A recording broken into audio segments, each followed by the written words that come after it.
Canteen LGU ay nagkaroon po ng Memorandum of Agreement between them and SSS kasi napaka-progressive nitong si San Quintin LGU, no? Ang ginawa niya ay finally subsidized niya ang contribution ng mga barangay workers niya, no? So over 200 barangay workers yung involved. So nagkaroon sila ng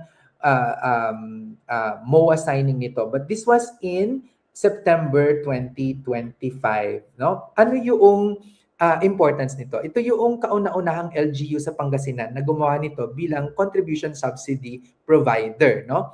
Ang ibig sabihin, LGU ang nagbabayad ng 760 pesos per month na contribution ng SSS para sa bawat barangay worker. Okay? So ang bottom line nito, yung Social Security Protection ay nabibigay sa mga frontliners sa barangay. Alam nyo, nakita nyo na to ha. Marami siguro sa inyo ang nagugulat na, government workers yung mga yan, pero wala silang SSS o wala silang GSIS. Unfortunately, ganun po ang sitwasyon ng ating mga barangay workers. Mapunta sa mga daycare, sa mga barangay health workers natin, sa mga barangay tanod natin, sa kung ano, sino-sino pa, no? Hindi sila covered, no? Kaya kapag sila ay sinasweldohan, kakaltasan pa doon sa sweldo nila 100% ang pang-contribution. So ang ginawa ng San Quintin LGU sa Pangasinan ay sila na yung magbabayad, no? At hindi na yung mga barangay health workers. So para sa akin talaga napakalaking injustice niyan. Dapat ay government na ang mag-shoulder. Kasi isipin nyo ha, kaming mga business owners, no? Nire-require ng SSS na magbayad para sa mga employees namin. Itong mga barangay workers natin, sila po ay government workers tapos hindi binabayaran ng gobyerno.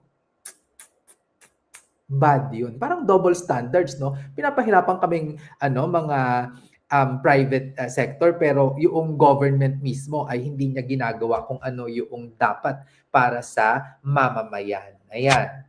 So, Social Security for grassroots frontliners, 217 barangay workers ang covered sa San Quintin LGU. So 760 per month na subsidy 'yon. This is a total of 164,000, almost 165,000 per month, no? Na ibinibigay ng